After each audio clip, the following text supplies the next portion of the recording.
mu rusengero hameze nko mu isoko. Ibisambo biraterana, abajura baraterana, indaya ziba zihari, abarozi baba bahari, abo kwihana baba bahari, abizerwa baba bahari, abayobozi baba bahari, abategetsi baba bahari, abasirikari baba, ibintu byose uzi mu buzima bwa minsi yose busanzwe. Nutusha ukava mu murongo, ako kanya harinjiramo iki undi. Yes. Nuko byagiye. Umuntu yavuye mu murongo gatoya pa. Umuntu yumva ndikurira ati papa yanze kunsabira, yanze kugira ute. Sha yaranze. Ababyeyi ndabafite, ariko mu by'ukuri nakoze ubukwe nk'imfubyi. Ntago muri kubeshyanya. Aho ntiwasanga umuhungu yarakubonye wambaye ubusa akakurarikira kugira ngo akwiyegurire cyangwa se akwiyegereze, akakubwira ko muzakora ubukwe. Abantu bashyingiwe bakoze ubukwe bw'ibitangaza, hajemo za drone n'iki, bagendeye kuri za katriplare, amamoto, amagare n'ibindi, abandi bajya mu ngorofani. Ariko bwacya kabiri mwagacaho ndagacaho, twahuye nkuze, impeta wampaye yakire, n'ahandi ku isoko ziragurwa. Yego. Umwambaro wanyambitse uwujyane, undagashorera ibikapati, nta kundi ndagiye. Niyo mpamvu uzasanga abantu benshi barimo barasenga, basengera ubukwe, barimo barasenga, basengera mariage, ariko ntibasengera. barimo barasenga, barasengera umurenge, barasengera ibyo kurya, barasengera ibyo kunywa. Reka da, nge hariya kese ya mbere nari mfite, nibwo bwoba nahoraga mfite, mbwira Imana ati reka mbaye ikaze mbashimira mwese mudukurikiye hano kuri Prophete Ezekiel TV. Amahoro y'Imana akomeze kubana namwe. Nje nitwa The Pure, reka nizere ko mumeze neza aho muherereye hose, abari hano mu Rwanda, abadukurikira mu bihugu bitandukanye mwumva ururimi rw'ikinyarwanda. Reka twizere ko mumeze neza cyane, ibintu ari amahoro. Uti rero bimeze bite? Nkuko mubibona imbere ya kamera za Prophete Ezekiel TV, murimo murahabona umugabo, murimo murahabona umuntu mushyashya, umuntu ushobora kwibaza ngo uriya ninde. Birashoboka ko hari uri gukeka, birashoboka ko hari uri kugenda uvuga uti ese uriya muntu namubonye he. Byinshi bigiye bitandukanye, uraje umenye ngo ninde, hanyuma natuganirire byinshi bigiye bitandukanye, kuko ngewe ndi kubona si ubwa mbere, ariko ndi kubona nawe ugize amatsiko. Tujye kuba tuganira nawe rero, tudatinze reka dutangire tumwakira, hanyuma atwibwire rwose, dukomeze tujya mbere. Karibu kuri kamera za Prophete Ezekiel TV. Shalom, shalom, Imana ibampere umugisha. Amen. Kandi ndabishimiye cyane. Amen. Yari igihe kinini, ngira ngo nk'amezi 3 yararimo. Rwari urugendo rurerure, ariko grife cyangwa se gahunda niyahinduye ibihe. Yego ntangiye gusobanukirwa, ntangiye kumenya uwo ari we, aracyatwibwira. Yego. Duherukana rero, nari umusore, nari ingaragu, nari profete, nari evangeliste, ariko twongeye guhura noneho narabaye na pasiteri. Aya mezi 3 rwari urugendo rutoroshye, rwari urugamba rukomeye. Yego. By'umwihariko manjije no gushimira mbere na mbere Imana yatugejeje kuri ibi. Reka dutangire n'isengesho, hanyuma dukomeze tunibwirana. Yego. Mana data wa twese, uwera wa Isiraheli, ndagushimye ko uri mwiza kandi ubereye mwiza bagukunda. Ngushimiye uyu mwanya mwiza uduhaye, data icyubahiro ni cyawe. Amen. Dusengeye iki kirere, dusengeye aka gace, dusengeye uyu mwanya, dusengeye buri kimwe cyose kigiye gukoreka aha. Mwuka wawe aza tuyobore, amaraso yawe adutwikire. Amashimwe ni menshi cyane, Mana turagushimiye. Dushimiye ndetse nabo wahagurukije muri uru rugendo kugira ngo badufashe kurugeramo no kurugeraho, nabo ubaha umugisha mwami. Ngaho turatuje, weho ntutuze, ahubwo imbabazi zawe n'imbaraga zawe bikomeze bigaragare ahangaha, uhereye none n'ibihe byose urakoze. Amen. uraho umeze neza? Ndaho kabisa. Urakoze cyane ku isengesho rwose umaze kuduhereza cyangwa se umaze kudusabira ku Mana. Buriya biba byiza ngo ibintu umuntu abishyize mu maboko y'Uwiteka nibwo ibintu bikomeza bijya mbere rwose. Umaze kutwibwira, mutwibwiye iby'Imana yakoze n'iby'igikora, ariko ntago wivuze izina bwite. Murakoze cyane, Imana bampera umugisha. Ku bari basanzwe batuzi, yego, duherukana nitwa Prophet Ezekiel. Yego, mfite umukiza, ariko uyu munsi byarahindutse. Izina ryavuyeho hagiye hirinde. Ni ukuvuga Prophet ntiryahagaze, ni nk'uko n'Evangeliste ritahagaze. Ivugabutumwa ryarakomeje, yego, ubuhanuzi burakomeza. Uyu munsi noneho nabaye umugaragu w'intama z'Imana, nabaye pasteur cyangwa se umushumba. Ipeti rikomeye rwose. Nari umurindishwa w'intama, ariko uyu munsi nabaye umurinzi wazo. Subiramo ako kantu. Uri umurindishwa? Nari ndi umurindishwa. Urabona nk'umuvugabutumwa arambwira ati genda uturebere umudugudu, genda uvuge ubutumwa i Bunyanaka, genda umenye iteraniro ry'uyu munsi. Ariko umuntu yabaye pasteur, yego, iyo umuntu yabaye umushumba aba afite abantu mu nshingano agomba gukurikirana, yego, kandi mu buzima bwose, ari ukubahereza ijambo mu buryo bw'umwuka, ari ukubakurikirana mu buzima bwa minsi yose. Yego, icyo nicyo bita umushumba. Yego, rero umushumba urebera intama akazitererana, uzikenura akazikurikirana rwose. Uwo mushumba niwe mushumba. Yego, abashumba barimo ibice byinshi. Ko hari n'umushumba ucunganwa no kubona ifumbire y'amatungo, agacungana no kubona umukamo, ubundi imimerere myiza yazo ntabyiteho. Baraba bita ibisambo hehe mu ntama. Rero ntago nazamuwe mu ntera kuri urwo rwego niba narakoze inshingano zisa n'iz'abashumba ndi umusore. Umunsi Imana yanzamuye mu ntera ikangira umugabo, abandi babonye izo mbaraga zitapfa ubusa, bahita bagira ute, bahita banzamura mu ntera nabo bangira umushumba. Yego, ngira ngo mwabyumvishe abadukurikiye, mwebwe mwakoze subscribe, namwe mugiye kuyikora aka kanya, mwebwe mudahwema kudushyigikira mu buryo bumwe cyangwa ubundi, muri abantu b'ingenzi cyane. Ngira ngo nk'uko mwabyumvishe ntangira, natangiye mvuga nti ndi kumukeka, ndi kubona si uko ntari muzi, ahubwo nari ndi kubona yarahindutse. Nari ndi kubona uko nari muzi imbere siko ari. Muramubona uburyo yambaye, uburyo ari gusa neza, uburyo hari ibanga. Ni muri urwo rwego rero bavuga bati buriya si byiza gutangiza iby'umwuka ngo uheruke iby'umubiri, ahubwo biba byiza iyo utangije iby'umubiri ugaheruka iby'umwuka. Nibyo tugiye kuba tuganiraho mu buryo burambuye. Muri iyi minsi rero cyangwa muri ibi bihe bishize ntabwo twari tuguherutse.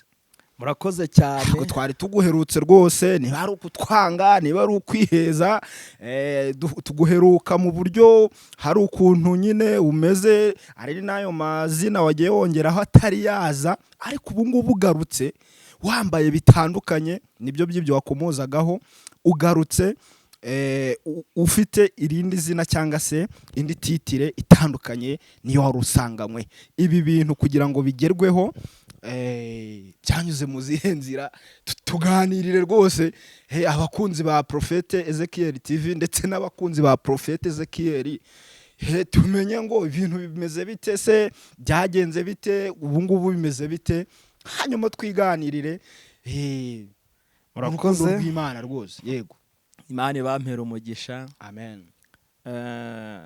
Mu by'ukuri ntago nshimishijwe n'amazina yahindutse cyangwa n'imikoba banyambitse, ahubwo nshimiye Imana isezeranye isezerano ikarisohoza. Amen. Ntago igibeshya. Oya.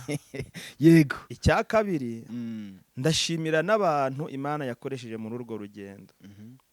Buriya inyoni ishobora kuguruka ikajya mu giti, n'inkoko ishobora kuguruka ikajya ku gisenge, birashoboka ko n'igisiga cyatambagira ikire cya kikigira mu giti, ariko biragoye kubona imbwa yiyurije igiti. Yego, hagomba umugabo ngo ayisunike. Yego, uyibone mu giti, ariko haba hari uwahagaze hasi kavuga ati wambwa we, wayiteye ingabo mu bitugu, haguruka, zamuka, urira. Ngewe ntago njya nkunda kuvuga ngo inshuti. Mu buzima ntago ngira inshuti, kuko njya mbona abantu birata inshuti, izo nshuti ari nazo zibakoraho, zabahemukiye, zabatengushye, zabatereranye. Ahubwo ngewe njya ngira abo bita ingoramutima. Yego, njya ngira abo bita inkoramutima. Rero nabonye inkoramutima muri uru rugendo nkubwiye rw'amezi 3, uhereye mu kwezi kwa 6. Hari abantu twazamukanye turasenga, hari abantu twararanye amajoro, hari abantu twirirwanye imvura iratunyagira, iratangira iduhitaho, kugira ngo uyu Ezekiel mubone uko mbe ndiho uko nguko. Yego, abo bantu rero sinabibagirwa, maze gushimira Imana, nabo ndabashimiye. Imana ibaha umugisha. Amen, amen. N'urwo rugendo wari ukitubwira, twaguherukaga urimo kugenda udutumira rwose, uturarikira umunsi utangaje, umunsi ukomeye. Ngira ngo benshi bagiye banabibona ku mavideo yahise. Nanjye nagize umugisha wo kubikurikirana rwose, ndabireba mbona nagatangaza. Uyu munsi rero tukaba twagusanze mu rugo kutuganire, yaba mu byo umaze iminsi unyuramo muri aya mezi 3 ashize, cyangwa se n'ibindi biriho muri rusange, hanyuma tukaganira ibintu bikajya mbere. Ese ibikorwa by'ubukwe mwagiyemo, kuko uyu munsi rwose uri kuvuga ukazamura ikiganza, abantu bagahita babona impinduka ahantu hose rwose, yaba ku rutoki, yaba mu izosi, yaba no kwisura, urabona rwose ko ibintu byahindutse. Ndagira ngo rwose uduhe intangiriro ya bino bintu. Ese bino bintu wari ubyiteze ko bizaba? Ese urwego uriho uyu munsi wari wararuteguye, ni byaziye ako kanya? Ndagira ngo utuganirize, buri wese amenye ukuri, amenye ashira amatsiko yaba afitiye Prophete Ezekiel. Murakoze cyane. Imana ibaha umugisha. Amen. Imana yampaye isezerano ko nzakora ubukwe nari mfite imyaka 13 y'amavuko. 13 y'amavuko? Ni ukuvuga isezerano naririndiriye imyaka 20. 20 yose. Kuko rero nubashye Imana, igihe cyarageze irabikora. Ni ukuvuga imyaka 20 yaburagamo amezi 3. Ariko 13 rero nanone 13 ni imyaka mikeya cyane kubona iryo sezerano ati uzabona ubukwe, uzakora ubukwe. Rwose ni ibintu bitangaje, cyangwa se yaba ubukwe ntabwo nabyibagirwa. Kuko iryo sezerano ndihabwa icyo gihe nigaga mu wa 5 primaire. Urarizirikana pe kabisa. Mani mbwira ko izampa ubukwe, mbwira ko izampa ubukwe bwiza, mbwira ko buzaba butunguranye, yego, mbwira ko izabwikorera, kandi mbwira ko izabinyuza ku mugaragaro, abantu bose bakabibona. Imbona nkubone rwose. Iri sezerano nariherewe i Rubavu, hariya uyu munsi ni mu murenge wa Rugerero, aho bita mu Gisa. Benshi bari bahaze nko muri Ndobogo. Isezerano ryaragoranye, isezerano ryararuhije, yego, isezerano ryaragerageje, ariko nabonye Imana irinda icyo yavuze kugeza gisohoye. Twagiye tunyura mu ntambara nyinshi, ariko zirarangira. Isaha igeze biraba. Kandi ndagira ngo mbwire abasore bafite amasezerano, mukomeze mwizere, mukomere ku buhamya, yego, kandi mukomeze kwiringira isezerano no kwizera Imana yabibabwiye. Yego, mukora imirimo yo gukiranuka, mwere kwiringira isezerano gusa. Mukomeze muba bizerwa n'abantu ndetse n'Imana, mwere kuba abicaye ku isezerano gusa, ahubwo ayo masezerano muyagerekeho imirimo myiza cyane. Mbere yuko dukomeza, ndagira ngo ugire icyo uvuga ku munsi w'ubukwe. Ndagira ngo ugire ikintu ubivugaho kugira ngo n'udukurikiye n'umuntu wabukurikiranye cyangwa se n'utaragize amahirwe yo kubukurikirana agira amatsiko ati se byari bimeze bite. Impamvu nkubajije iki kintu ni uko njyewe nabonye bitari bisanzwe. Ni umunsi umwe ariko wabayeho ibintu bitangaje bitandukanye byinshi kandi mu munsi umwe, mu bintu umuntu atatekereza ko byabaho. Uriya munsi weho wawupanze ute? Ese ni surprise cyangwa byaragutunguye? Ese we imbamutima uwufiteho cyangwa wari uwufiteho kiriya gihe nizihe? Ndagira ngo uzisangize abantu, abakunzi ba Prophet Ezekiel TV, hanyuma nabo hari ukuntu abantu baba barabonye iriya video y'ubukwe ariko ugasanga bagize imbamutima zitandukanye, bakeneye kumva imbamutima za nyir'ubwite z'uwo ibyo bikorwa byakorerwaga cyangwa se wari uri kubikora. Murakoze, ubajije ikibazo cyiza kandi gikomeye. Ariko reka ngerageze kugisubizamo mu buryo butatu, ariko uyu munsi murihangana nsubize mu buryo bumwe. Nazanye na madamu kuko mbere nagendaga ndi njyenyine, rero ubutaha nzazana na madamu kugira ngo dukomeze dushimire abantu badufashije muri uru rugendo. Yego. Icyo nshaka gusubiza rubajije tese wabiteguye ute, wabonaga bishoboka, wabonaga byakunda, twabonaga twe birenze uko twatekerezaga. Nibyo. Yego. Buriya bukwe ni Imana yabuteguye, ntago navuga ngo ni njye. Icyo nasabwaga kwari ugupresiza, Imana yikagira gute igasohoza ibyayo. Urabizi, Imana yampamagaye mu gihe kidasanzwe kandi nkoresha n'ubutumwa mu gihe kidasanzwe. Yego. Mu by'ukuri rero ngewe ntago ndi wa muntu ugenda ubeshya ngo ndi imfubyi kandi mfite ababyeyi. Ababyeyi ndabafite, ariko mu by'ukuri nakoze ubukwe nk'imfubyi.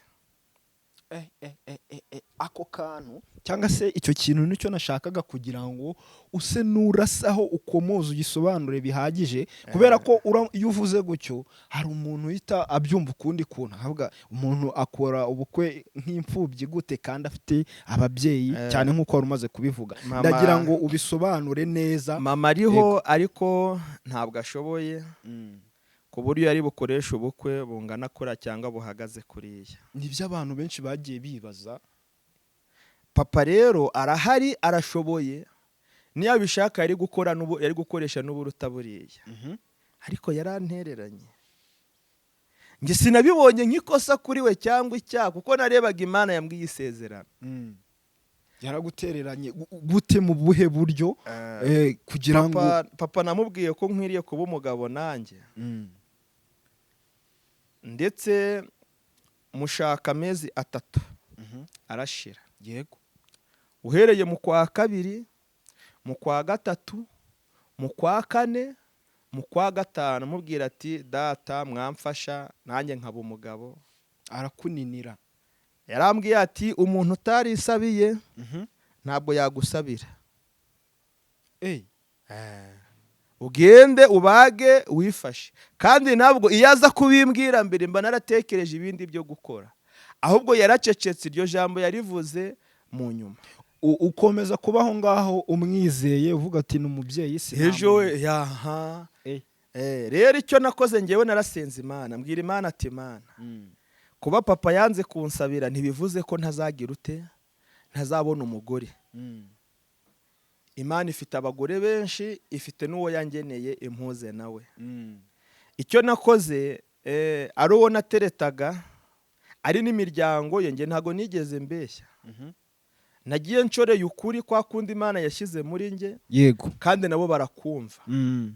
Rero igihe cyo gusaba habonetse ujya gusaba, igihe cy'ibiganiro habonetse ubitanga, igihe cy'inkwano ziraboneka, igihe cyo gutanga ingofero papa araboneka. Yahise aboneka ku kanya. Imana yaramutanze. Imana yipangiye uwe kabisa. Umuntu ashobora guhita yibaza ati bya bintu rwose nubwo bidashimishije kubyumva neza, ariko harimo ibintu bitangaje birimo.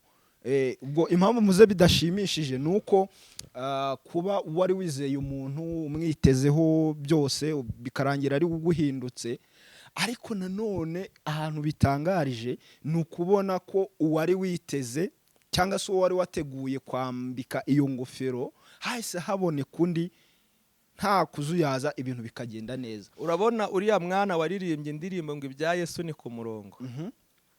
Imana imbabarire niba ari umwana niba ari umugabo yihangane ntabwo musuzuguye. Yego. Ni umwana w'Imana. Ni umwana w'Imana. Yego. Yaririmbye ngo nutusha ukava mu murongo ako kanya harinjiramo iki undi. Yes. Nuko byagenze.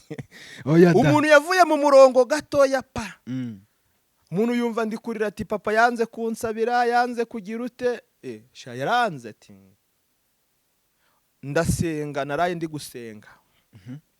Bukeye mu gitondo. Yego. Imana impereza igisubizo. Irambwira genda ubwire runaka. Mubwiye ko karabyumva nta kuzuyaza ntaki. Yaraje kabisa. Inkwana arazishorera ibiki byose. Nanjye ndavuga inkofero yakire. Yambare. Kuba data yararaye ijoro atekereza ko Ezekiyeli yabaho ntibihagije kuko ntazi imikurire yanjye, ntazi n'imibereho yanjye. Rero weho Imana impaye nawe akira. Nako kanya rwose akira yambare. Ingofero narayimuhaye rwose akira yambare. Hari igihe umuntu ashobora nko kubyumva nk'uko nguko agahita avuga ati wenda hari ukuntu umuntu wenda ajya mu bintu akazarira, yewe akaba yanasaba n'imbabazi. Oya ntabyo kuzarira bihari. Ngewe uko byari bimeze, uwo umugabo arakuze sibyo, namubwije ukuri guhara. Ubundi nimujya muravuga mwe kujya murabeshya. Yego. Nugenda ubeshya uvuga ikintu ko kitari, mu gitondo ushobora gukorwa n'isoni ukamwara. Ahubwo vuga ukuri, usunika ukuri, ushorera ukuri, ubeho mu kuri. Yego. Naramubwiye mu by'ukuri data namuteguje ko ngiye kubaka amezi 3 ararangira. Nta kintu yigeze ansubiza. Ngewe mbiganijeho pari arambwira ati hoya mwana we narakureze. Narakureze nkubera batisimu. Yego. Ndaguhagararira imico yawe, ubutumwa bwawe, ubuhamya bwawe ndabuzi. Reka nkomeze n'ubundi nkubyare. Pari aragenda aransabira buri kimwe gishoboka. Akubera byose. Aho amafaranga yakenerwaga yakoraga mu mufuka akazana. Aho ibyabaga byabuze yazanaga Chia Sport zikaboneka. Hagira nuko Imana ibigenza tayari. Urumva? Rero bigera finali. Noneho mbwira pare wabaye pare n'ubundi urakomeza ubiki ube pare. Arambwira okay nta kibazo. Noneho ndavuga ati ingofero yanjye ninde nza kuyiha. Ariho nkubwira naraye ijoro ndimo nsenga, Mana iyi ngofero nyihende. Imana irareba ntago yerekwa. Nubwo abantu bamwe na bamwe bajya bayibeshyera ngo bagize guti, Imana irareba, iravuga, irakora. Abantu babihakana babirwanya muzambwire mbabwire ko Imana ireba, ivuga kandi ikora, isohoza. Singewe wa mbere ivuganye nanjye. Ba Aburahamu yavuganaga nabo mwa. Yego. Ba Mose yavuganaga nabo imbona nkubone. Ba Eliya ba Enoki nose Ezekiyeli ntago ari nge nsoje, nyuma yanjye hari abandi bahanuzi. Kuko yabwiye Eliya ngo igihe yaragize ubwoba amaze kubona abarenga 830 n'abangahe bapfuye, atekereza ko ari usigaye wenyine. Imana iramubwira ati humura, iramukomeza. Haracyari 7.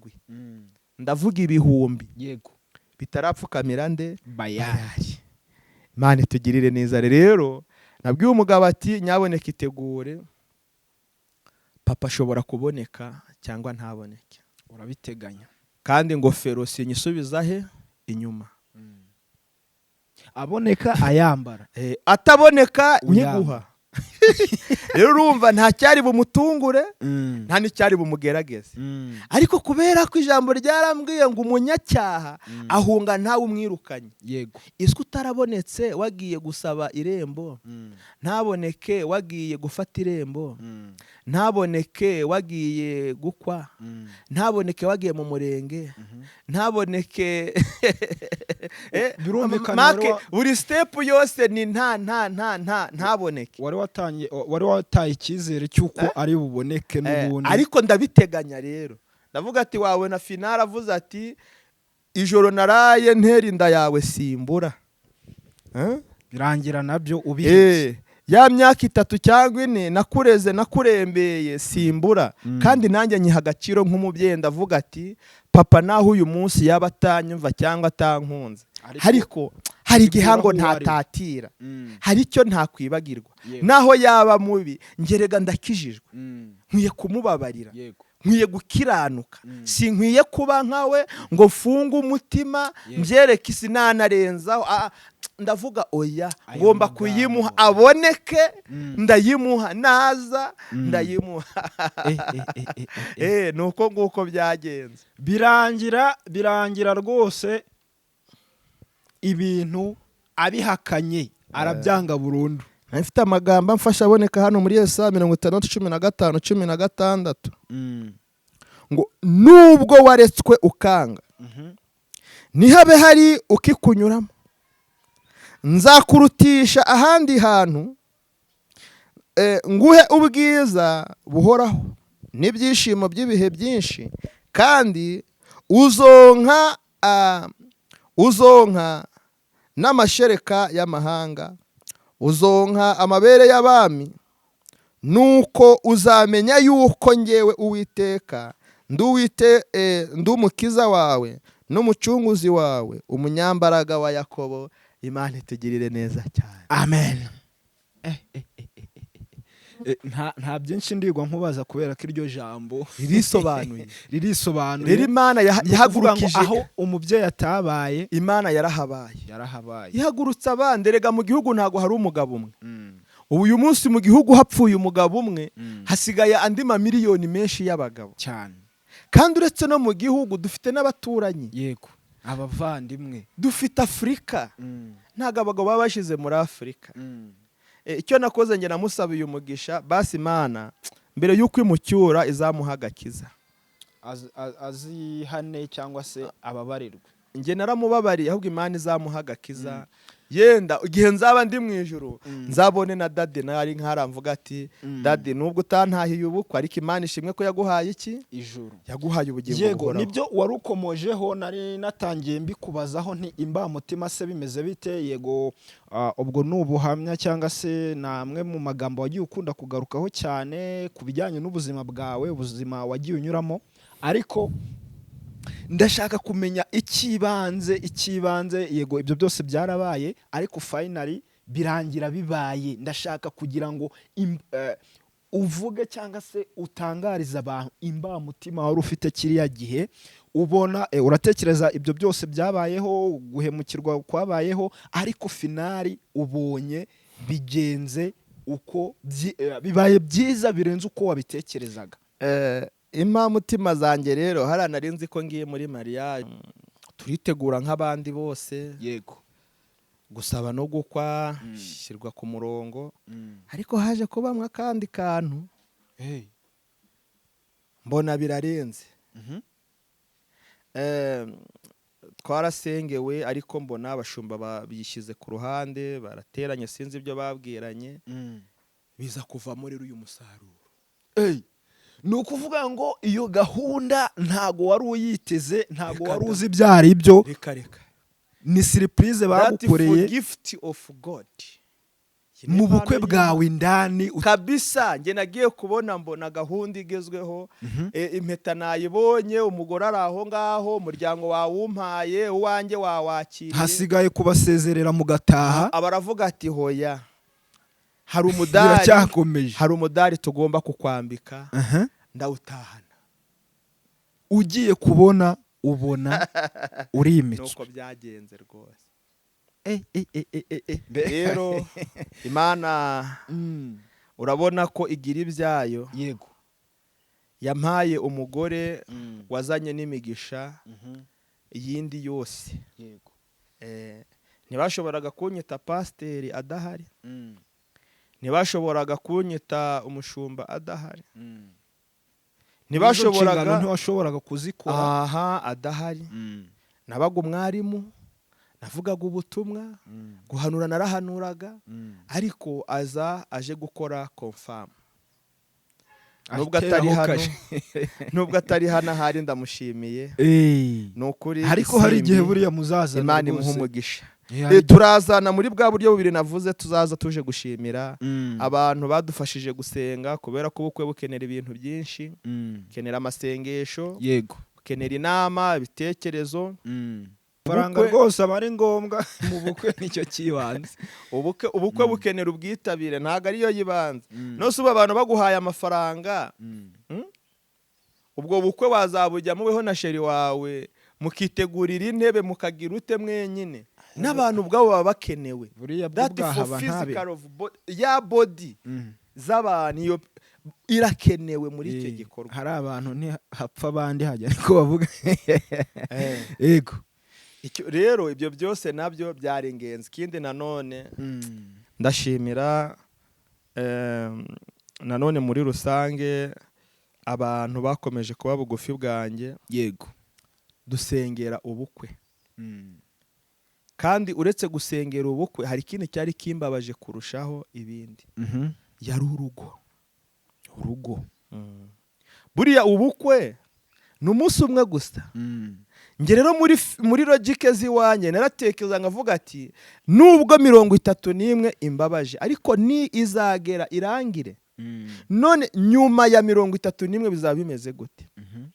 Mbwira Imana ati Mana, rwa rugo wavuze ndarukeneye, ndarukuragije mu maboko yawe cyane, ndakwinginze uze kubana natwe. Rero niyo mpamvu uzasanga abantu benshi barimo barasenga, basengera ubukwe, barimo barasenga, basengera mariage, ariko ntibasengera. Barimo barasenga, barasengera umurenge, barasengera ibyo kurya, barasengera ibyo kunywa. Reka da, nge hariya kese ya mbere nari mfite yari yo gusengera urugo cyane. Kuko urumva kubona umuntu uri hejuru ya za 30 cyari ikintu gikomeye. Birumvikana. Usengera ikintu mu myaka 20. Nari narakoze research ku ngo nyinshi. Abantu bashyingiwe bakoze ubukwe bw'ibitangaza, hajemo za drone n'iki, bagendeye kuri za katriplare, amamoto, amagare n'ibindi, abandi bajya mu ngorofani. Ariko bwacya kabiri mwagacaho undagacaho. Twahuye nkuze. Impeta wampaye yakire. N'ahandi ku isoko ziragurwa. Yego. Umwambaro wanyambitse uwujyane, undagashorera ibikapati, nta kundi ndagiye. Nibwo bwoba nahoraga mfite. Mbwira Imana ati wongere ukingure imbaraga zidasanzwe ku buzima bwanjye. Wongere ukingure ikirere cy'umugisha. Udushoboze guhuza, kumvikana. Udushoboze gushyira hamwe. Ndashima Imana rero ko yumvishije ubusabe bwacu ikabuha agaciro. Aho bigireye ndayishimiye. Kandi nibisigaye ndabiyiragije. Yego. Abasore bari kunyumva n'abakobwa, mwe guharanira kwambara neza, kugenda mu modoka henze, gukora ibintu biri class, ibintu biri henze, biri hayi bikabije. Ahubwo manza urebe weho n'uwo mugiye kubana ahazaza hameze hate. Ntago muri kubeshyanya. Aho ntiwasanga umuhungu yarakubonye wambaye ubusa akakurarikira kugira ngo akwiyegurire cyangwa se akwiyegereze, akakubwira ko muzakora ubukwe. Uyu mwanya ukaba uri mu muhigo w'ubukwe, ubukwe bukaba bugiye kurangira higuye umuhigo we, bikarangira ari bayi. Ese mukobwa, hari n'abakobwa buriya bajya bakunda abahungu bagendeye ku mitungo, akazi, kofi, iki. Ariko rero abakobwa buriya rero nabo njya mbagaye wa muhungu. buriya abakobwa apfa kuba yagukunze gusa. Mu minsi ishize hari abakobwa bagera nko kuri 2 twari kumwe ariko duhura mu buryo butandukanye. Harimwe ambwira ati rero pastor mfashe rwose unsengere runaka burya naramukunze. Wese anyereka agafoto. Yego. Ndangije mbona agasore ni kamaringaringa karaho ngaho gusa. Ndamubaza ate se iwabo ni? Uranyumva? Arambwira ati iwabo ni Bunyanaka. Icyo nta nicyo gitwaye. None se yabakora iki? Ati ngo ntago ndamenya ngo icyo akora. None se aba muri uyu mujyi abahe? Ataba muri uyu mujyi. Aba muri uyu mujyi ntuzi ikintu akoramo. Kandi iwabo bavuga ngo icyambere ni urukundo da ibyo by'akazi biza nyuma. Reka nkubwire rero. Tujye turavugisha ukuri. Ntabwo mu gihe cyo kurya wabwira urukundo ati ngwino hehe munda. Nakwihangana. Inzara bajye bayihanganira. Kwihangana. Bayihanganira gute? Tube duke nidushake tube ariko tuboneke. Yego. Rero kwizera ni ugukora ni ugushobora. Kwizera ni ukwiringira. Banakundana bakora da bagakora. Oya naramubajije uyu musore aba muri uyu mugati yega ukora mwiki? Ati ntago nzi ikintu akoramo. None se wamukundi? Ati nkunda uko ateye, ngo afite za favori, ngo nkunda ubwanwa bwe, ariko ngo afite ngo n'igihagararo ngo arashinguye. Ndamubaza ati ubu ngubu ubona ziriya favori wazishyira mu gifu, wahereza abana bakajyana ku ishuri, wahereza landlord niba atarubaka inzu nuko akababwira mugumemo nta kibazo. Ariko ngo urukundo ni impumyi da. Nose ubwo buhumyi nyine nibwo uzahereza landlord. Kandi ngo rugana aho rushatse. Oya. Naramubwiye va mu mandazi reba imbere. Va ku giti. Va ku giti. Wikwibeshya ko runa ruruzi kandi ari inyanja warohama. Arazibukira se cyane kabisa kuko nawe yatangiye nago yazibukiye ako kanya ahubwo yumvishije ibibazo atabajije akwiriye kubaza. Ubwo uri kumva rero niba yaragiye gukunda undi uri kumva azahita akunda ufite ibintu. Ntago ikibazo ari ufite ubu ibintu. Ahubwo ugomba kumenya ngo umusore yamanje kukubwiza ukuri. Ni umukene ariko yavugishije ukuri. Nashaka bumukira ariko yavugishije iki? Ukuri. Bishatse kuvuga ko yamubeshyaga. Umusore yabeshyaga umukuru. Yaramubeshyaga. None umuntu atangiye kubeshya ni mubana azakubeshya ibingano ute? Birumvikana aho ngaho nyine kubakira ku kinyoma. Urwo rugo ntirwamara kabiri. Rero ndangije ndamubwira ntuzakunde favori ahubwo uzakunde ibikorwa bye ko biboneye umuhati mu maso y'abandi, ko bigaragara kandi ko bitambuka bidafite inzitizi. Yego ubwo barazibukiye. Rero undi we simvuze kubye ariko nawe wabonaga bijya gusa gutyo. Niyo mvuze ati abakobwa ntibagira ibyo bashingiraho bakunda. Hari ukundi uko ateye, ukwasa, uburyo ashinguye, uburyo afite. Ariko aho hose warebera ku mpande zombi kubera ko hari n'abasore nk'abo bijya bibaho ugasanga wenda bakunze abantu, bakunze abakobwa nabo wavuga ko badashobotse, nabo bakagenda bakurikiye iki isura cyangwa se uko agaragara. Burareka nkubwire rero ugasanga nibyo akurikiye. Umunyarwanda yaciye umugani aravuga ngo ntuzamuhereze ifi ahubwo uzamwigisha uko bagira gute bayiroba. Buriya uramutse ufashe urugero, mbese reka nkugire wowe. Ubu ni urugero, umusore aje gusaba iwe kuko ufite ubutunzi n'iki. Uwo musore ntashoboye kugaburira umwana wawe, ntashoboye kumwambika, ntashoboye iki ngo ategereje ko ibyo waciye ari byo bizabatunga. Ese utekereza ko azabigiramo ubwenge gute atarigeze abica? Kiranazira ahubwo nta nubwo yakugera. W'icyo gihe aricara akarya akanywa ahubwo akanamutesa karengwa. None akarengwa nyine atarengwa.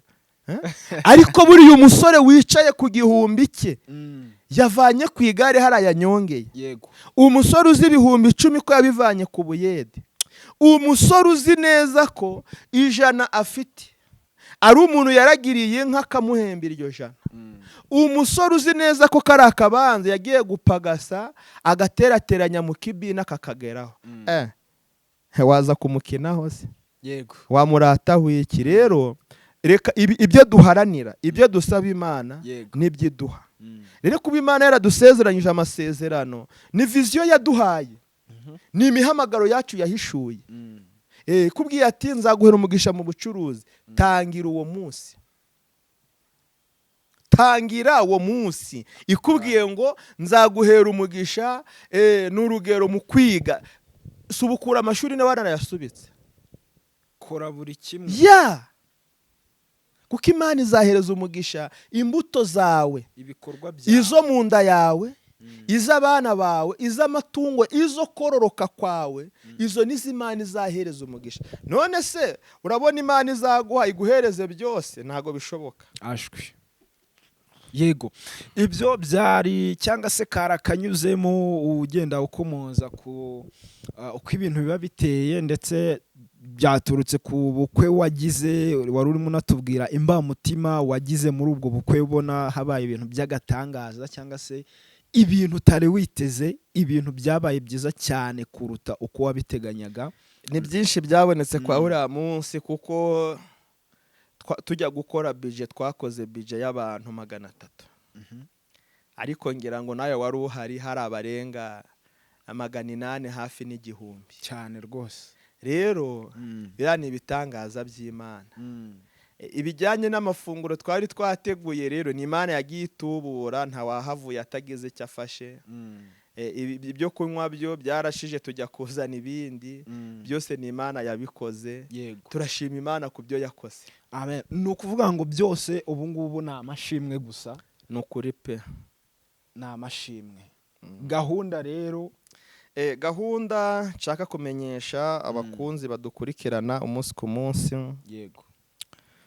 Ni ijambo riboneka ahangaha muri Yobu 8:21-22. Haravuga ngo akanwa kawe izakuzuza ibitwenge, n'iminwa yawe izavuza impundu. Abakwanga bazambikwa isoni, kandi ihema ry'inkozi z'ibibi ntirizongera kubaho ukundi. Imana ishimwe. Imana ije kugusetsa ni ukuri, kandi ije kubangamira ibyari bikubangamiye byose mu izina rya Yesu Kristo umwami wacu. Imana uko yigwatirije ikuzuza ibitwenge akanwa kanjye, iyo ngiyo niyo igiye kuza ku buzima bwawe. Iyi ni message twageneye abakunzi. Iyi ni message twageneye u Rwanda. Ni message twageneye abanyarwanda.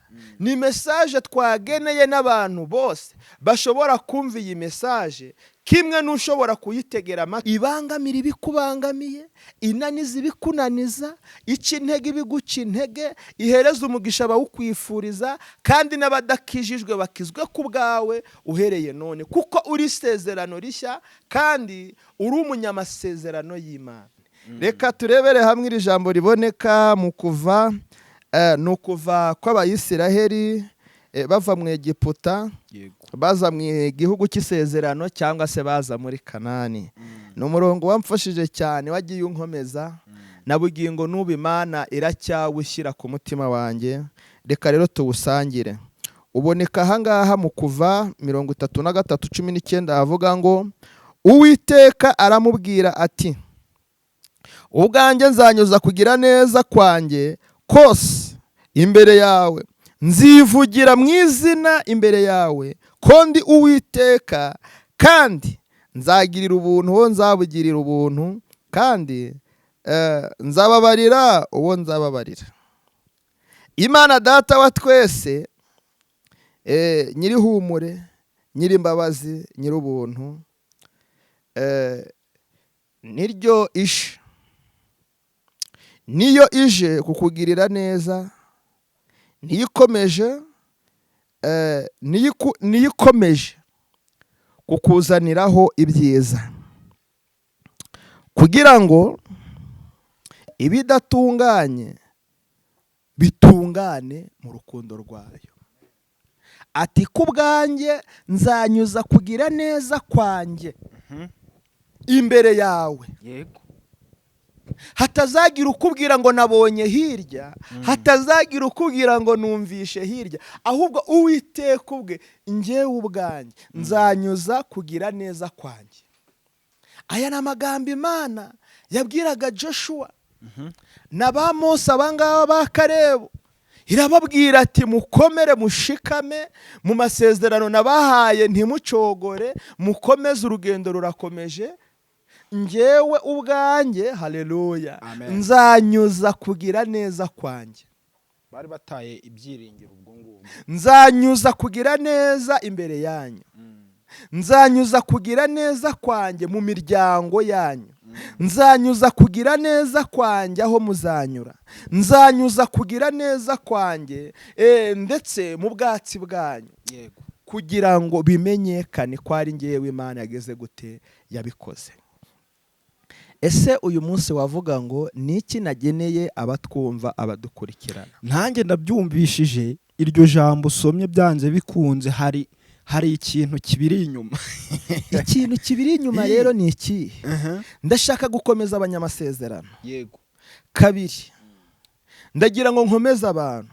Muri iyi minsi habonetse impinduka gakeya mu itorero cyangwa se ku madini aha mu Rwanda. Yego. Ariko bamwe bamera nk'ababonye urwaho rwo gukora ibyaha, bandi bamera nk'ababonye urwaho rwo kuva mu byizera, bandi babonye nk'abavuye mu byaho byo kuva mu byiringirwa, kandi bafite amasezerano y'Imana.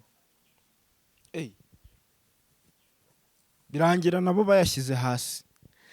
Kuba Kagame yaravuze ati nk'umuyobozi mukuru w'igihugu, insengero zitujuje ibisabwa nizibyuzuze. Ntago yaravuze ngo abantu mugende mwigire mu byaha, kandi ntago akeneye ko abantu baba imbohe z'idini cyangwa itorero, ahubwo akeneye ko abantu baba abantu bo kwigira, yego, bakiteza imbere, bagateza imbere n'igihugu cyabo. Imana yampaye isezerano y'uko izampa ubukwe, yaravuze, ariko ni njye waharaniye icyo ngicyo yambwiye, yego, ahubwo iza kugisohoza. Urugamba nitwe tuzarurwana. Ni ukuvuga ngo yo yaravuze, urabiharanira. Ndabiharanira, wi. Ubwo bivuze ngo iramutse ivuze ntubishyiremo umuhate, n'ubundi nta cyagenda. Ntacyo da. Niyo wabona ibijya gusa nabyo, ariko nta mbaraga kuri urwo rwego wabona. Irakubwira nawe cyane. None se n'urugero Imana irakubwiye ngo umugisha wawe uri mu buhinzi, uca kubibara ntubaze bene byo, utize cyangwa watishe cyangwa ukodesha, ntutangiye gutegura uburyo kuzajya guhinga, yego, ntutangiye gushaka naho uzabona imbuto, none uwo mugisha muzahurira he? Ndagira ngo icyo kintu uvuze tugisanishe n'ibyo wari ukomojeho byo gufunga kw'insengero, aho leta yavuze iti amadini n'amatorero bamanze buzuza ibisabwa byashyizweho kugira ngo babashe kuba basenga bisanzuye nta kibazo. Ibyo bintu haba hari imbuzi cyangwa se hari ukubibakangurira kwigeze kubaho, bikarangira bavuga bati Imana yaravuze ati tuzabaho gutya na gutya, bikarangira birengagije ibyo babwirwaga, bikaba byaragenze uko kuntu, kuriya kuntu. Ibyo ngibyo urakoze cyane. Rega nta jambo na rimwe ryavuzwe hara muri Luka igice 1:37 navuga ngo nta jambo ryavuzwe n'umwami Imana ritazasohora. Ni ukuvuga rero ijambo ryavuzwe n'umwami Imana rigomba gusohora. Abahanuzi barahanuye, sinjye wabitangiye, sinanjye wabisoje. Insengero zizakingwa, amashuri azakingwa, ibiki covid iraza biraba. Yego. Ntago rero kiriya cyabaye igitangaza, kubera ko ni isezerano ryari rigize gute, ryari risohoye. Kabiri, uyu munsi kumva ngo insengero zafunze, ziriya ni inyubako zubatswe n'abana b'abantu. Biri kuvugwa ko icyorezo kiriho cya Marburg icyorezo cyaje, icyorezo cya Marburg rero ntago ari cyo cyafunze insengero. Biri kuvuga ko ngo ni ingaruka, ni ingaruka z'uko bafunze insengero. Ibyo bintu byo bimeze biti. Iyo nindi logique cyangwa se nindi topique, ariko icyo nzi cyo nuko nzi ko gusenga kw'abantu bifitiye umumaro. Abantu basenze bifitiye umumaro igihugu, bifitiye umumaro n'abazadukomokaho, bifitiye umumaro n'abatwumva, bifitiye umumaro n'abazabyumva. Kuko hari abari kutwumva uyu mwanya cyane, hari abazatwumva mu gihe kizaza. Abo bose rero bifite iki umumaro. Icyo ntekereza rero, niba insengero n'urugero 20 zarafunzwe ariko harimo n'5 zasigaye kwicara mu ngo zabo kubera ko twasengeraga kwa runaka, ziraninza abantu bubatse. Rero insengero ziri official ni imitima yacu, kuko ijambo ry'Imana avuga ngo ntago muzi ko imibiri yanyu ari insengero zanjye. Muranyumva? Rero ahubwo manzi umenye ngo ese uyu mubiri wanjye, uyu mutima wanjye nk'urusengero rw'Imana, nubwo rwa rusengero ya nyubako twateraniragamo twahuriragamo ifunzwe, ese nta handi hafunguye? Ese niba nahafunguye hari kure yanjye bingoye kuhagera, kubera ko maze iminsi mbwira abantu ngo ijambo ry'Imana rizahenda, bamwe bakanseka, ariko ngo ibi byasohoye. Tugaruke kuri cyo ukomojeho. Uravuze ati urusengero ni inzu yubakwa n'amaboko y'abana b'abantu, ariko hari insengero Imana yubatse ubwayo. None izo nsengero muzibanyemo gute na nyir'ubwite? Aho ngaho ubwo ntago umuntu yaba yirengagiza cyangwa siga urusengero nyakuri agaha agaciro urutari urw'ingenzi imbere ye. Ubwo aho nshatse kuvuga ko ugasanga urusengero rwe cyangwa se umutima we ari rwo rusengero rw'Uwiteka, ugasanga ntari kuruha agaciro, nta nubwo ari kurubungabunga uko bikwiye, ugasanga agiye kubungabunga inzu. Aho ngaho bimeze bite? Ubwo abantu ntabwo bashobora kugiramo confusion aho ngaho. Nta confusion igomba kubamo, ahubwo ni ukudasobanukirwa ngo bakwiriye gusobanukirwa. Ni ukuvuga hari iteraniro ry'umuntu, hari n'amateraniro y'abantu. Iteraniro ry'umuntu rero ni cyagihe wowe n'Imana gusa pfukamye mu rugo iwawe, mu cyumba, ku buriri ugiye kuryama, cyangwa se urabyutse ugiye mu buzima bwa minsi yawe yose, cyangwa se ugiye no mu rugo. Ushobora gusenga uri mu rugo, birashoboka. Hanyuma ziriya nsengero zubatswe n'abantu zivuze iki? Ririya ni ihuriro ryo guterana, kuko amateraniro baganira ku by'Uwiteka. Kuko urumva ntago abantu bose bafite ubumenyi buhagije mu bintu by'Imana. Hari abahawe kuririmba, abo ngabo bakwiye kuririmba. Rero urumva ntago umuntu azaririmbira mu rugo iwe gusa, bakwiye no guhura bagahuza za ndirimbo bakaririmbira Imana. Za mpano. Hari abahawe guhanura, bakwiye guhura bakaganira ku buhanuzi bwabo kugira ngo babone uko bahanurira iki ya materaniro. Hari n'abavuga butumwa uko uyu munsi na kera kwahozeho. Guterana kwera si uko uyu munsi na kera kwahozeho. Abantu babyumve neza. Ubwo urusengero rw'ibanze n'umutima w'umuntu. Kuko umutima w'umuntu, nk'ubu hari nk'icyo nakubwira. Nk'ubu urabona ku rugero abakobwa bo muri iyi minsi ariko badafite Kristo, aragenda agashaka akamini, agashaka amavuta akitukuza ameze gute, akisiga ngo amere neza, akisukisha cyangwa se agasokoza cyangwa se akiyogoshesha, akiyitaho nyine, akambara utuntu duciye amaboko, akambara amasengero, akerekana inda cyangwa umukondo n'iki, cyangwa se akerekana ibice by'imibiri bimwe na bimwe nk'umuntu mu gihe kigezweho. Abikora kugira ngo abantu bagire gute, bamurebe. Ariko hari ikintu kimwe abayirengagije. Ngira ngo wenda ntiyitaye kuba mureba, ahubwo ababikora kubera ko ari byakunze. Agiye kwereka iki, agiye kugaragaza iki? Biriya abikora kugira ngo abantu bamurebe, yatira abagabo, abasore, yigarurira imitima yabo, abone uko ayigenga, yitegeka, yiyobora. Niyo mpamvu ubwo abagira ngo bamurebe ibyo akora byose, ahubwo bamurebe uwo ari we. burasa ntabwo umuntu yabikora ari uko abikunze gusa. Kutarambara igariso ngo ujye mu muhanda wowe ntabwo ukunda igariso. Ngewe nuko ntabikunze. Ahubwo nuko ntacyo ufite uri buze kwerekana. Ariko we arakavuga ati nyamara ubutunzi bwanjye manza batari kububona. Agashakisha ukuntu ashobora kugira ute kubugaragaza. Agaca mu muhanda nta n'urugendo afite. Agakora visit mu isoko nta gahunda afite. Akafata urugendo runini cyane kandi ntabwo aca mu gisibanzira, aca hehe mu muhanda. Uranyumva? Ndetse n'icyo gihe rimwe na rimwe ntibatega. Uranyumva? Rero icyo nshaka kuvuga ni iki? Abikora agira ngo abantu bamubone, amenyekane, amenywe na benshi cyangwa agaragare na benshi, ariko akirengagiza ko Imana yamuremye na hahandi yasize ahishe. Uburyo Imana irahazi.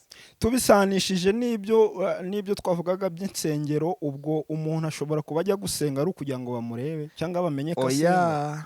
Umuntu ujya gusenga buriya mu itorero, mu rusengero hameze nko mu isoko.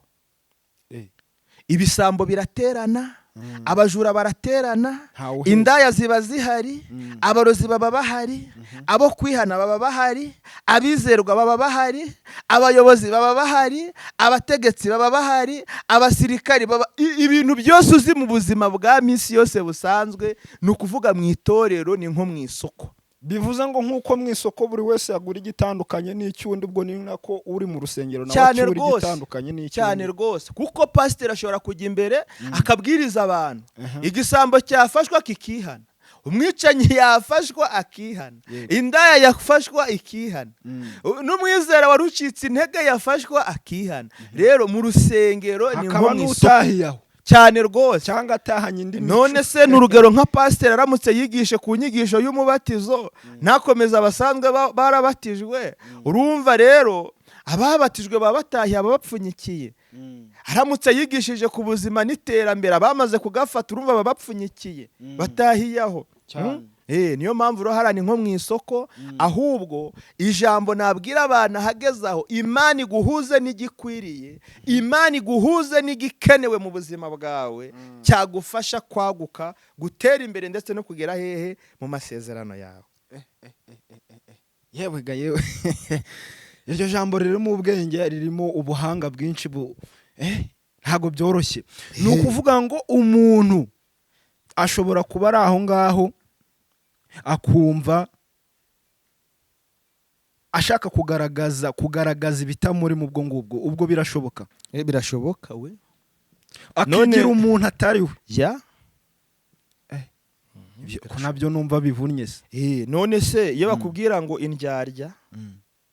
indyarya zibaho, akubwo biba biterwa n'icyo ashaka gukuramo cyangwa icyo ashaka kugeraho. Reka da, none se Satani amaziki? Satani ashyiramwe abantu umutima wo kwirarira, kubeshya, ishyari, inzangano, iki, kugira ngo bigaragaza uko batari. Ugahura n'umuntu ati njyewe ntahari, ibi ntibyashoboka, ibi ntibyakunda, kandi akirengiza ko n'igihe yari adahari hari ibyashobokaga. Hakwiye gushimwa Imana yaremye isi ikabamba ijuru hejuru. Hari inkingi wari wabona zifashe ikirere? None se basi hari urufatiro rw'isi waba uzi uvuga ati ruherereye? Rero tuyubahe. Yaremye ibimera, irema ibiguruka, irangije irema inyanja, ishyira amafi muri yo, irangije yitwa Imana. Ahubwo rero abantu bihagazeho aho hirya mu tubari, bihagazeho iyo hirya mu byubahiro bidafite 12 mugarukiraho. Bya bindi uhisha abantu, ibuka ko hejuru yabyo hari Imana iri kubibona. Kwa kundi ubeshya hari Imana izi ko wabeshye. Kwa kundi watukanye hari Imana ibizi. Kwa kundi wirariye, wagambanye, wishe, waroze, wabeshye, wagize, hari Imana iri kubibona. Naho nta wundi muntu wakubonye, ari wowe gusa ubizi n'umutima wawe. Naho mwaba muri babiri gusa mubiziranyeho cyangwa batatu, naho yaba ari wowe wenyine, ujye uvuga ati nubwo ibi ngibi ari ibanga ryanjye, ariko mu ijuru hari Imana igize gute ibizi, ibireba. Yego nibyo by'ibyo rero urimo kugenda utunyuriramo rwose muri bwa butumwa bwawe nk'ibisanzwe bugenda utuganiriza cyangwa utubwira, ariko turi kugenda dukomoza ku bintu umaze iminsi urimo, mu bintu umaze iminsi uri gucamo. Hari abantu wenda bari bamaze iminsi batagufiteho amakuru, bakibaza bati se Prophet Ezekiel ameze neza, byagenze bite? Benshi ugasanga barimo kugenda muri make badasobanukirwa n'ahantu uherereye, badasobanukirwa ibintu uri gutegura. Wenda abagerageje gukurikirana amakuru babonye ko wari uri mu bukwe, ariko ubu ngubu ntago bazi nyuma y'ubukwe ngo hagiye gukurikiraho iki. Murakoze cyane. Ivugabutumwa rirakomeje kandi ubuhanuzi burakomeje. Nta gucika intege. Reka none se uyu nguyu ni umurimo twahawe, ntabwo ari ikiraka. Ikiraka kigera igihe kikarangira, kubera ko n'akazi nako kagera igihe kakarangira kuko usenya kontara. Ariko uyu ni umurimo w'Imana twahawe. Yego. Dusengera abantu, dusengera igihugu, dusengera ibihugu, dusengere n'abandi babishaka ko tubasengera. Rero ntago ivugabutumwa ryarangiye. Kuba insengero begetseho ntibivuze ko ubutumwa bwahagaze, oya. Na covid yaraje rirakomeza, irahizuba. Ibyo ari byo byose mu izina rya Yesu. Yego, gahunda ni yayindi kabisa. Reka mbashimire rero bene data, ngewe ndafite umunezero mwinshi cyane, kubera ko ibyo Imana yakoze birenze ubwenge bwanjye, birenze ibitekerezo byanjye. Nabonye Imana ikora, nabonye Imana isohoza, nabonye Imana yitamura. Ni ukuri. Hari amagambo numva nasorezaho mbwira abantu ati komera, shikama. Iyo umuntu akomeye akomeza n'abandi. Yego. Iyo umuntu akomeye agira amahoro, kandi ayo mahoro ntago ayagira ku giti cyawe, yasangiza n'abandi. Ndakwifuriza umugisha w'Imana. Amen. Ndakwifuriza iterambere, ndakwifuriza kwaguka, ndakwifuriza kunesha ibyakuneshaga, ndakwifuriza kuzamuka mu ntera nkuko nanjye Imana yabinkoreye. Imana igukubire karindwi wowe. Ibyo Imana yankoreye ndabishimye, ariko nikugeraho ishyiremwe akarusho. Ubuzima bwanjye ntago nkiri ishyari, niko nteye, niko mbayeho. Iyo umuntu amvuze nabi ndamubwira wakoze, niba hari igisigaye wongere. Umuntu unsebeje mbona ko ntacyo yakoze, kubera ntago ashobora guhindura icyo Imana yavuze. Ntago ashobora guhindura isezerano n'umugambi w'Imana ku buzima bwanjye. Rero nujya uhura n'abo ngabo ntibazabura basabira umugisha wikomereze. Bamaze gucumura hake nawe utaza kugwa mu bicumuro nk'ibyabo. Imana itugirire neza cyane. Rero abafite amasezerano y'ubukwe namwe muzabubona. Abafite amasezerano yo kugirirwa neza n'Imana ntijya ibeshya, kuko ntiyagusezeranye inka nk'iyibure, iguhereze inkoko cyangwa iguhereze ihene, oya. Inka irayishaka ikayiguha. Ntabwo Imana yagusezeranya kuzabaho ikwima ubuzima, oya. Rero reka mbabwire ngo abari mu masengesho nimugumemo, abakunzi b'igicariro kitazima mbabwire ngo shalom shalom, ndetse abakunzi b'imbaraga z'amasengesho Imana duhana umugisha mwese. Haleluya. Imana ibamere umugisha byimazeyo. Kandi uku kwezi kwa 10 dutangiye, ndakwifurije kunesha muri ko, ndakwifurije gutsinda, ndakwifurije kwaguka, ndakwifurije kwakira ikidasanzwe muri byose. Amen. Urakoze cyane. Reka tugane ku musozo. Nari ngiye kukubaza nti ni iki wabwira umuntu wenda nawe ufite amasezerano, cyangwa se umuntu nawe hari ibyo yasezeranyijwe ariko wabivuze, wabikomojeho, wamuhumurije, nawe yamubwiye gukomera ku isezerano rye, agakora ibishoboka, agakomeza agasenga. Ubundi principe ni ebyiri. Umuntu uzi ko yasenze akabona isezerano, icyo ni kimwe. Icya kabiri usabwe kugira icyo ukora. Yego. Udasize gusenga. Riboneka muri Zefaniya 3:15 rivuga ngo Uwiteka yagukuyeho imanza yari yaraguciriye, abanzi bawe bajugunywe bajugunywe hanze.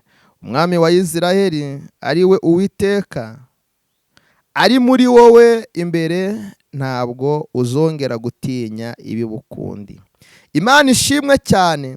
Uwiteka Imana iri muri wowe imbere. Ndagira ngo nkubwire ngo ubwo muri kumwe, ibyo byose wibaza, ibyo uzi n'ibyo utazi byose, wikwibaza uko bizagenda, kuko Data wa twese muri kumwe ngo akore ibikomeye ku buzima bwawe. Amen. Urakoze cyane. Turi kugana ku musozo, dushimira mwe mwese mwadukurikiye hano kuri Prophet Ezekiel TV, mwakoze subscribe ndetse na like. Ariko mbere y'uko dusoza, arakoze cyane, reka tumushimire. Urakoze cyane ku butumwa bwiza cyangwa se ku byo wanyuzemo bifashije abantu bagiye batandukanye uduhaye. Urakoze cyane, turagushimiye. Tugana ku musozo, dusoreze n'isengesho, hanyuma ibintu birushaho kugenda neza nk'uko twatangiranye n'isengesho, twongere dusozanye n'irindi nta kibazo. Murakoze. Mwisoza birashoboka ko wari ucitse intege cyangwa se wari byari bikunanije, wari ufite ibintu bikugoye. Turasenga ni ku buntu. Ngira ngo yuciye aho ngaho munsi y'iki kiganiro ubona nimero, ariko n'ubu twayiguha ni 0782 32 52 23. Amazina ni Pastor Ezekiel Mfitumukiza. Gusenga si ibiguzi, kuva na kera nahoze mbibabwira. Ijambo naho ryahenda kajana, ariko Imana yaduhaye ku buntu. Si ibiguzi rero, upfa kuba ufite umuriro, upfa kuba ufitemo amayinite, naho yaba ari ntayo, natwe ubwacu twaguhamagara, kubera ko Imana ishoboye byose, byose irabishoboye. Amen. Rero abadukurikira umunsi ku munsi, mbabwire ngo Imana irashoboye. Uyizere, uyiringire, usenge kandi ukore. Nta mana y'amagambo nigeze niringira kuva nitwangiye ngo nkubwire nawe uzagende wiringira Imana y'amagambo. Ntago nigeze niringira Imana y'igipindi ngo nkubwire uziringire y'igipindi. Imana isezeranye gasohoza, Imana ikora. Iyo ngiyo niyo Mana nkutumye gusenga. Imana yaremye isi n'ijuru. Iyo ngiyo aba ariyo Mana usenga. Ariko ntusenge gusa, ugire n'ibyo ukora. Nushaka ucuruze n'ibyatsi, nushaka ucuruze n'amakara, nushake uhinge, nushake utware, umurimo wose ukora, waba umunyonzi, waba umumotari, waba umushoferi, icyo uri cyo cyose, Imana iguhera umugisha mu byo ukora. Murakoze, reka dusenge. Abazakenera uwo musanzu bazaduhamagara, tuzasengana, kandi muzabona inkomezi n'imbaraga z'Imana. Amen. Mana Data wa twese uri mwiza, turakubashye kuko uri umukozi w'umuhanga. Tugushimiye amaso yawe akomeza kutubaho, tugushimiye amaboko yawe magari akomeza kuba kuri twe. Mana tunezerewe uyu mwanya mwiza waduhaye, ugize umumaro ku buzima bwacu. Ubabarire Data buri umwe ko wavuze ko wagiriye ubuntu ukwiriye kubugirira. Jambo ryarambwiye muri Yesaya 5:17 ngo ariko nta ntwaro bacuriye kuturwanya zizagira icyo zidutwara. Haleluya. Nibyo ngo nta nakanwa kazahagurukira kutuburanya kazadutsinda, kuko uwo niwo murage twahawe nawe Uwiteka. Nyemerera buri umwe wese unyumvishe uhagarika intwaro zamurwanyaga, kandi iminwa n'imbaraga yihaguruke kumuburanya imutsindishirize. Muhereze umugisha rwose w'amajyana amaza, kandi umuhe kwaguka uko ibihe byose. Uhereye none n'ibihe byose, niko nsabiye inkomezi buri umwe, niko nsabiye kwaguka. Abarwayi bumva aya magambo bakire, abananiwe bumva aya magambo bakomere, bari bacitse intege bagira imbaraga, abari babuze ubushobozi baremere, kubwira ijambo rirema ibitangaza kuri buri umwe wese uza kuryumva. Mana twiteze amashimwe menshi biturutse muri iri jambo, ni mu izina ryawe Yesu Kristo tubisabye, urakoze. Amen. Amen. Murakoze cyane, mbifuriza ibihe byiza. Shalom shalom.